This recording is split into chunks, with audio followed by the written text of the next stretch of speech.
Hi guys, Assalamu alaikum. I hope you all are enjoying good health. Please subscribe our channel and press the bell icon to receive the latest videos. अस्सलाम वालेकुम नाज़रीन, कैसे हैं सब लोग। उम्मीद करता हूँ खैरियत से होंगे। आज का हमारा टॉपिक है टाइप्स ऑफ एरे। जैसा कि हमने प्रीवियस लेक्चर में एरेस के बारे में पढ़ा है, अब हम लोग पढ़ रहे हैं टाइप्स ऑफ एरे। एरे कितनी किस्म के हैं? एरे यहाँ पे हम लोग पढ़ेंगे दो तरह के हैं, वन डायमेंशनल और टू डायमेंशनल। अब इस टॉपिक पे आने से पहले आपको प्रीवियस लेक्चर अच्छे तरीके से प्रिपेयर होना चाहिए। मैं इसका लिंक डिस्क्रिप्शन में आपको दे दूंगा। आप लोग पहले उस लेक्चर को देखेंगे, उसके बाद आपको इसकी समझ आएगी, क्योंकि ये टाइप्स ऑफ एरे है। एरे क्या है?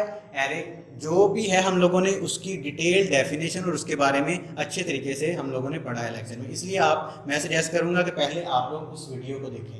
अब आते हैं इस types of array. There are two types of array, one dimensional array and two dimensional array. एक बात और मैं ऐड करता चलूँ इसमें कि हायर लेवल पे जब आप लोग स्टडी करेंगे तो मल्टी डायमेंशनल एरे भी इसमें आएगा, लेकिन इस क्लास में चैप्टर में जस्ट दो तरह के एरेज का जिक्र हुआ है। एक है वन डायमेंशनल एरे और एक है to dimensional array. One dimensional array, इसके और भी बहुत से नाम हैं, वेक्टर एरे, लीनियर एरे और 1D एरे। इसको वेक्टर एरे इसलिए बोलते हैं, ये इसके जो सेल्स हैं एक ही सिमत में हैं, चाहे वो रो की फॉर्म में हो चाहे वो कॉलम की फॉर्म में हो, लेकिन एक ही वेक्टर एक ही सिमत में होंगे, तो इसे हम बोलते हैं one dimensional array. Vector array, linear array, 1D array question किसी भी तरीके से पूछा जा सकता है, तो इसलिए आपको इसके सारे के सारे नेम बता दिए हैं। नेक्स्ट है ये 1D एरे। हम लोगों ने डिटेल में पिछले वीडियोस में हम लोगों ने पढ़ा है इसको फिल करने का तरीका, इसके बारे में, इसको क्रिएट करने का तरीका, हर चीज, इसको मैनुअल डाटा देने का तरीका, इसमें लूप के जरिए डाटा देने का तरीका, इसमें हर चीज हम लोगों ने पढ़ ली। तो आज का हमारा जो मेन कंसर्न है वो है टू डायमेंशनल एरे, लेकिन फिर भी मैं आपको इसका थोड़ा सा ओवरव्यू दूंगा। तो मेन कंसर्न जो है वो टू डायमेंशनल एरे है, जिसको हम 2D एरे भी बोलते हैं। अब 2D एरे को हम लोग क्या कहते हैं? मैट्रिक्स एरे, टेबल एरे और 2D एरे। अब ये क्या है? इसमें टू डायमेंशनल एरे में मल्टीपल कॉलम और मल्टीपल रोज होते हैं, मल्टीपल कॉलम और मल्टीपल रोज लाइक दिस। अब बात आती है इंडेक्स की। इंडेक्स वैल्यूज क्या है? इसकी इंडेक्स वैल्यूज कैसे लगाएंगे? 1D एरे की हम लोगों ने इंडेक्स वैल्यूज लगाई, आप लोगों ने देखी। यहां पे हम लोग नेम लिखेंगे 0, 1, 2 और 3, ये है इसकी नेम और ये है इसकी इंडेक्स वैल्यूज। अब बात आती है टू डायमेंशनल एरे की। टू डायमेंशनल एरे की हम लोग इंडेक्स वैल्यूज कैसे लगाएंगे और इसको एक्सेस कैसे करेंगे? जो भी नेम है आप लोग यहाँ पे लिखेंगे 0, 1, 0, 1, 2, 3, ये है जी इसकी इंडेक्स वैल्यू। अब हम लोग इसके सेल्स तक एक्सेस करना चाहते हैं, तो वो हम लोग कैसे करेंगे? वो हम लोग अभी डिटेल में पढ़ते हैं। जस्ट दोनों में डिफरेंस ये है, वन डायमेंशनल एरे एक सिमत में, चाहे वो रो हो चाहे वो कॉलम हो, और two dimensional array multiple rows and multiple column. अब इसको डिटेल में हम लोग पढ़ते हैं। पहले थोड़ा सा ओवरव्यू 1D एरे का आप लोगों को मैं दूं। 1D एरे में डाटा कैसे फिल करते थे? ये नेम, इसको क्रिएट करने का तरीका था डिम स्पेस नेम और नेक्स्ट इसकी लेंथ, जो भी आप लोगों ने लेंथ दी है, इसको यहां पे है 3 इसकी। अब यहां पे इसका नेम है A, 0, 1, 2 और 3। इसको फिल कैसे करते थे मैं थोड़ा सा आपको रिकॉल करवा देता हूं। A ब्रैकेट, नेक्स्ट है जी जो भी आपने इंडेक्स नंबर, यहां पे आप कुछ भी स्टोर करवा सकते हैं, तो वो हो जाएगा 0। A1 इज इक्वल टू 77, वो 77 1 वाले इंडेक्स में। आप लोगों को इसको देख के याद आ चुका होगा कि इस तरीके से आप लोग इसको फिल करते थे 1D एरे को। अब हम 2D एरे के बारे में देखते हैं, इसका इंडेक्स और इसको फिल करने का तरीका, उसमें से डाटा रिट्रीवल का तरीका। नेक्स्ट है जी 2D एरे। अब 2D एरे क्रिएट करने का तरीका क्या है जी? डिम, जो भी आप लोग नेम रखें। अब यहां पे आपको दो वैल्यूज देनी पड़ती हैं। पहले हम लोग 1D में 1 वैल्यूज देते थे, एक ही वैल्यूज कोई भी आप देते थे, 3 4 5 जहां तक आप उसको क्रिएट करना चाहते थे। अब यहां पे हम लोग देंगे जी 3, जो भी आप वैल्यूज क्रिएट करना चाहते हैं, और कॉमे से इसको सेपरेट करेंगे, कॉमे से सेपरेट करेंगे। और याद रखिएगा, पहला है आपका रो वैल्यू और दूसरा है आपकी कॉलम। पहले आप रो लिखेंगे, आप कितनी रो बनाना चाहते हैं, और नेक्स्ट है आप कितने कॉलम बनाना चाहते हैं। ठीक है, ये इसको क्रिएट करने का तरीका है। अब एक मैं और जरूरी बात आपको बता दूं, इसमें बताता चलूं, ये जो डिम है, डिम स्टेटमेंट के बगैर भी आप एरे को क्रिएट कर सकते हैं, है ना पॉइंट की बात। इसके बगैर एरे को क्रिएट करना मीन, अगर आप इसके बगैर क्रिएट करेंगे तो जस्ट आप 11 एलिमेंट्स वाला एरे को क्रिएट कर सकते हैं, 0 to 10 मीन के 11 सेल्स इसमें होंगे बस। अगर इससे ज्यादा आप लोग अपनी मर्जी से चेंज करना चाहते हैं, 20 30 40, तो आपको डिम की स्टेटमेंट साथ लगानी पड़ेगी। ये बात आप लोगों के लिए न्यू है, तो इसलिए आप इसको याद रखें।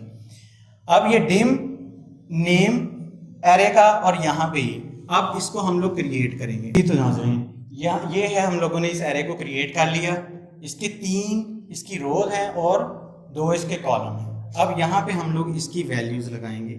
ये इसके इंडेक्स नंबर हम लोगों ने लगा दिए। अब इसमें डाटा इंसर्ट करवाना है। वो हम लोग कैसे डाटा इंसर्ट करवाएंगे? जस्ट सिंपल ए और नेक्स्ट ब्रैकेट में उसी तरीके से इसकी इंडेक्स वैल्यूज देंगे। 0,0 इज इक्वल टू 5। 0 0 मीन पहले रो को देखेंगे फिर कॉलम को। 0 0, ये मैं इसका एड्रेस लिख रहा हूं। 0 1 0 2 1 0 1 1 1 2 2 0 2 1 2 2 3 0 3 1 3 2। इसको देख के आप लोगों को आइडिया हो चुका होगा कि इसका इंडेक्स किस तरीके से एक्सेस किस तरीके से हम लोग लिखते हैं, और किसी भी सेल को आप लोगों ने अगर एक्सेस करना है तो कैसे उसको वैल्यूज देनी है। इसको देख के आप लोगों को आइडिया हो चुका होगा। अब हम इसमें वैल्यूज इंसर्ट करवाते हैं। आपने 0 0 में 5, और आप लोगों को देखते ही अब तो पता, इसके बारे में पता चल गया होगा। 5 यहाँ पे आप वैल्यूज इंसर्ट होगी। नेक्स्ट है जी A 0 1, यहाँ पे आप लोग कर दें 7 0 1 7। ठीक है, A 0 2, यहाँ पे आप कर दें जी 73। तो A2 में आ गया 73। इसी तरीके से आप नेक्स्ट लिखेंगे। अब यहाँ तक इसके कॉलम, इसके जो कॉलम्स हैं, जो वर्टिकल है वो है आपके कॉलम, और जो हॉरिजॉन्टल है वो है आपकी रोज। तो नेक्स्ट है ये वाली आप लोगों ने फिल कर ली। अब है 1, रो नंबर जो है वो आप लोग पहले लिखेंगे और कॉलम नंबर आप इसके बाद में लिखेंगे 0। अब यहाँ पे आप लगाएंगे 50 मीन ये 1 और 0 50। अब नेक्स्ट है 1 1 55 1 1 55। इस तरीके से ये सेल क्रिएट हो रहे हैं। नेक्स्ट है 1 2, और ये हो गया जी 30। 1 और 2 यहाँ पे है 30। अब 1 2 हो गया। अब हम इससे नेक्स्ट आते हैं A। अब ये फिल हो गया 2 0 इज इक्वल, आप जो भी वैल्यू इसमें देना चाहें, यहाँ पे है जी 32। A 2 1, यहाँ पे 71 2 1 2 1। इससे आप लोगों को क्लियर हो चुका होगा इसका। 2 2, यहाँ पे 35 2 और 2 35। अब नेक्स्ट है जी इसकी last row A 30 is equal to 21। ये हो गया जी आपका 21। नेक्स्ट है जी A1 इज इक्वल टू 37। तो ये वैल्यूज 3 और 1 ये रो नंबर और ये कॉलम नंबर और 37 यहाँ पे स्टोर हो गया। इसकी जो लास्ट वैल्यू है वो है, कोई भी आप लोग यहाँ पे स्टोर करें, और ये 50, यहाँ पे 50 स्टोर हो गया जी। अब देखते हैं इसके एलिमेंट्स को काउंट करने का तरीका। ये कितनी रोज हैं, 1 2 3 4, और कॉलम कितने हैं 1 2 3, 4 मल्टीप्लाई बाय 3, तो ये आपके पास आंसर आया 12। तो 12 1 2 3 4 5 6 7 8 9 10 11 और 12। आपने ये इसके एलिमेंट्स काउंट हो गए कि कितने वैल्यूज इसमें, कितने वैल्यूज इन एलिमेंट्स में आप लोग स्टोर कर सकते हैं, और ये थे 12। ये था इसको। अब हम एरे को लूप के जरिए फिल करके देखते हैं, लूप के साथ कैसे फिल करना है। 1 डायमेंशनल एरे को हम लोगों ने प्रीवियस लेक्चर के अंदर फिल किया था मैनुअल तरीके से, लूप के साथ क्लियर तरीके से फिल किया था। अब हमारा जो टॉपिक है वो है 2D एरे। इसको हम लोगों ने लूप के साथ कैसे फिल करना है, लूप के साथ इसमें डाटा कैसे इंसर्ट करवाना है। तो 3rd चैप्टर में हम लोगों ने लूप के बारे में डिटेल से पढ़ा था। 3rd चैप्टर का लास्ट टॉपिक है एक छोटा सा topic, nested loop. A loop with in a loop is called nested loop, के एक लूप के अंदर दूसरी लूप कैसे लगाई जाती है, और उस टेक्निक को इस्तेमाल करके हम लोग आज इस एरे के अंदर 2 डायमेंशनल एरे या टेबल एरे के अंदर कैसे वैल्यूज को फिल करवाएंगे।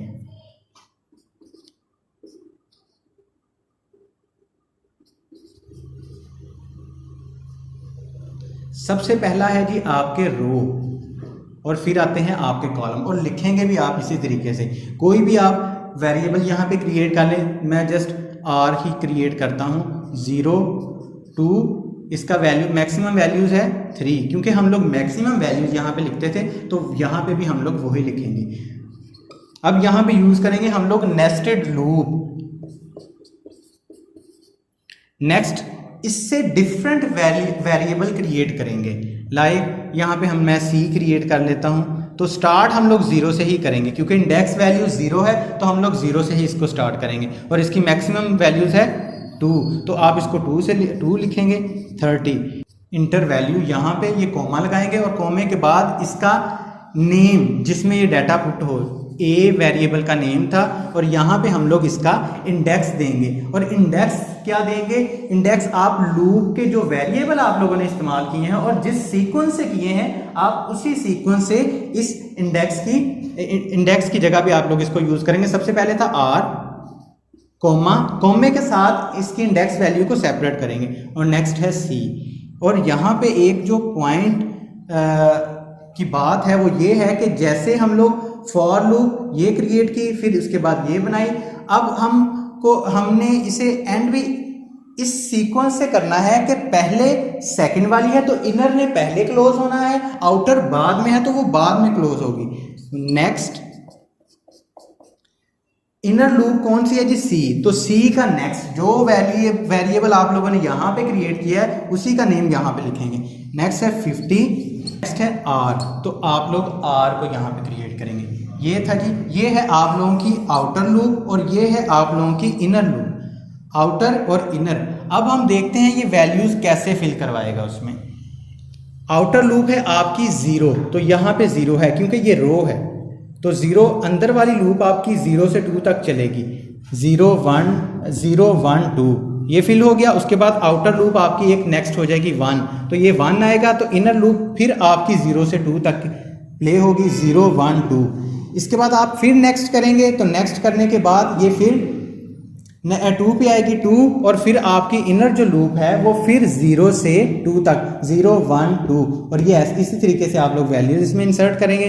देन है आपकी आउटर लूप 3 पे आएगी, तो ये है आपकी रो 3 पे आ गई। उसके बाद आपकी जो इनर लूप है वो फिर 0 से 2 तक चलेगी, 0 1 2। 0 से 2 तक चलेगी और ये फिल होगी। ये था जी आज का टॉपिक 2D एरे को लूप के साथ फिल करने का तरीका।